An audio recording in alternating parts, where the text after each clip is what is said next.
Hello అండి, అందరికీ నమస్కారం. ఎలా ఉన్నారు? అందరూ బాగున్నారా? నేనైతే చాలా చాలా బాగున్నాను. లోపల సుంతాలు వంట చేస్తున్నారు. కనిపిస్తున్నారా? నాకు నైట్ కరెక్ట్గా టైం అప్పుడు 2:30, 3 అయింది అనుకుంటా. ఒక పాట రాశాను నేను. పాట రాసి వాళ్ళు కొత్త ఛానల్ వాళ్ళనమాట. ఆ ఛానల్లో పెడతాను. చాలా పాట బాగా వచ్చింది. అది చేసి రాస్తున్నప్పుడు నాకు మా అన్నయ్య గుర్తొచ్చాడండి. మా అన్నయ్య గురించి, అతని గురించి చెప్పాలని నాకు ఎందుకు అనిపించింది.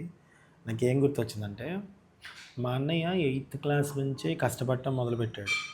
స్కూల్ బంద్ చేసి మరి 8th, 9 అంతే. తర్వాత అంతా కూడా ప్రైవేట్గా జాబ్ వచ్చిన తర్వాత రాసుకున్నాడు. జాబ్ చేసుకుంటూ రాసుకున్నాడు మా అన్నయ్య. అది పక్కన పెట్టేస్తాను. నేను విషయం చెప్తాను మీకు అసలు విషయం.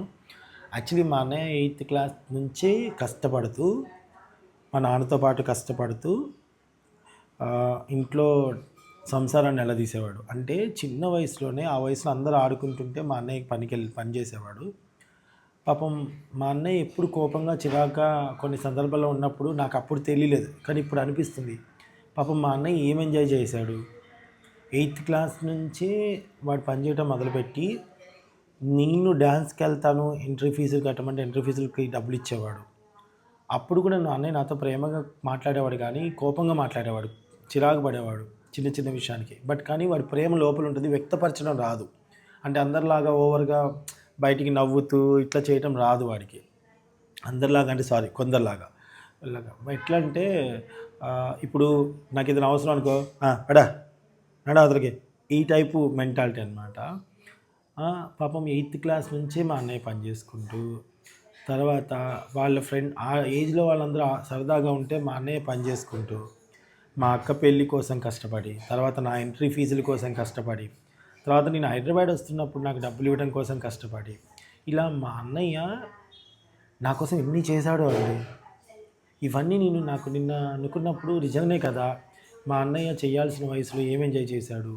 నేనన్నా షూటింగ్లు కానీ వాటికని బయటకు వచ్చేసా, కానీ పాపం మా అన్నయ్య ఆఫ్టర్ మ్యారేజ్ మా అన్నయ్యకి మళ్ళీ బాధ్యతలు, భార్య, దాని తర్వాత మళ్ళీ పిల్లలు పుట్టాక మా అన్నయ్యకి పిల్లలు పుట్టాక పిల్లల్లో తన కష్టాన్ని చూసుకుంటూ మొత్తం మర్చిపోయినట్టున్నాడు.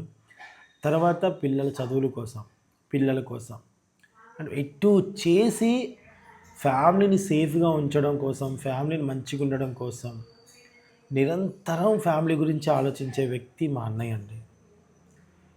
ఇప్పుడు ఒక వ్యక్తి వేరే వాళ్ళకి నచ్చకపోవచ్చు, మా అన్నయ్య వేరే వాళ్ళకి నచ్చకపోవచ్చు, ఆయన పనులు వేరే వాళ్ళకి నచ్చకపోవచ్చు, అది వేరే విషయం. నా వరకు నా అన్నయ్య కుటుంబం కోసం, మా అన్నయ్య అసలు నాకు ఎవరినెవరినో ఎగ్జాంపుల్ కాదండి. మన కళ్ళ ముందు మన కుటుంబంలో కూడా కొంతమంది ఉంటారు గ్రేట్ పర్సన్స్. నాకు ఇప్పుడు ఆలోచిస్తే అనిపిస్తుంది, మా అన్నయ్య నాకు అంత చేశాడు.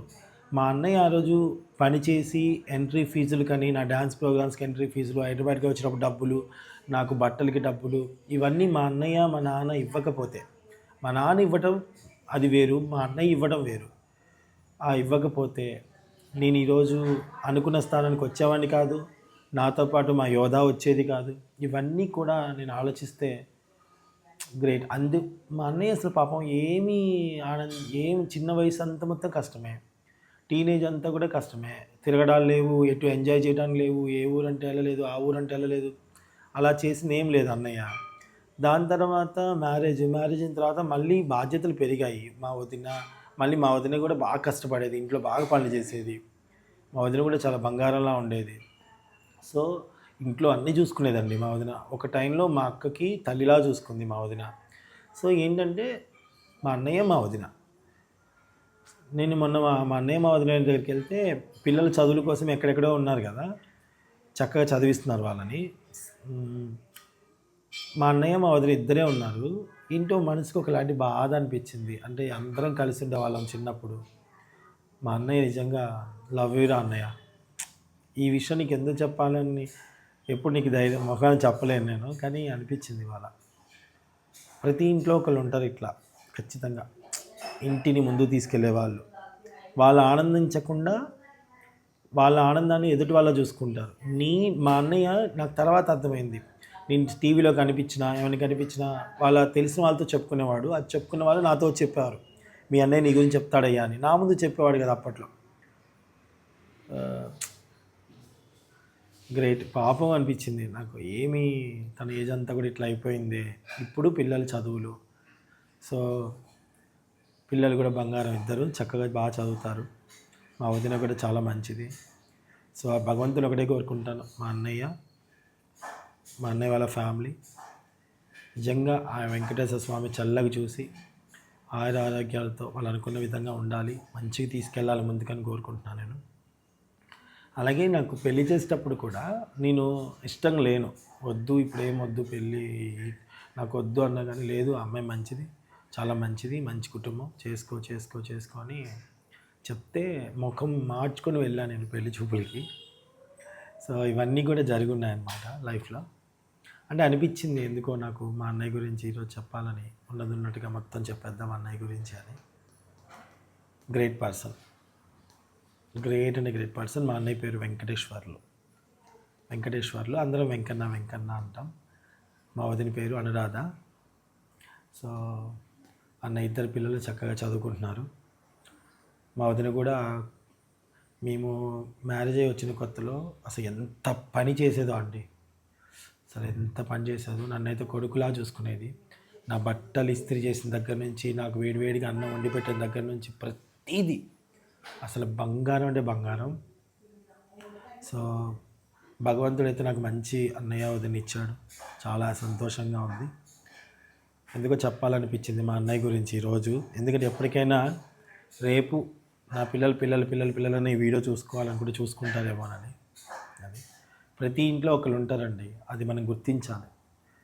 వాళ్ళ కోపం ఎందుకు, ఇప్పుడు నేను చిన్నప్పుడు ఈతకి వెళ్తాను అంటే వెళ్ళకుండా కొట్టేవాడు, తిట్టేవాడు, వెళ్ళొద్దు నువ్వు ఈతకి వెళ్ళొద్దు అది ఇదని.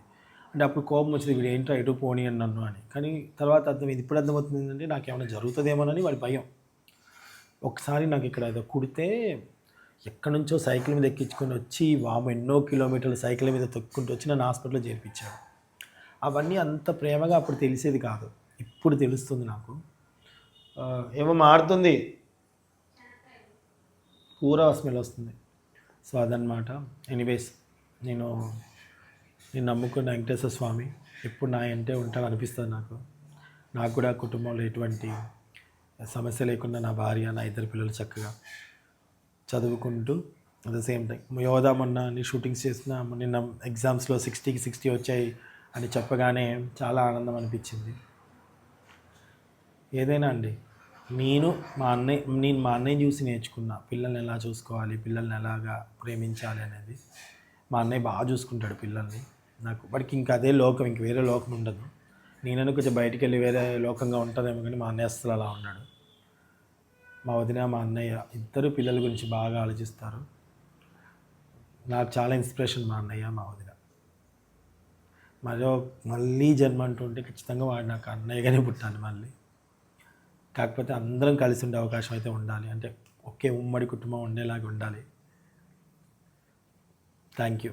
బట్ మొన్న నేను పోయినప్పుడు కూడా మా వదిన అసలు టక్క నాకు ఇష్టమైన అన్నీ గుర్తుపెట్టుకొని టక్క చేసి పెడుతుందండి. చిటికెలో చేస్తుంది వంటలు అయితే, చిటికెలో ఇట్లా చిటికేస్తే చేస్తుంది మా వదిన, బంగారం. So thank you so much, bye.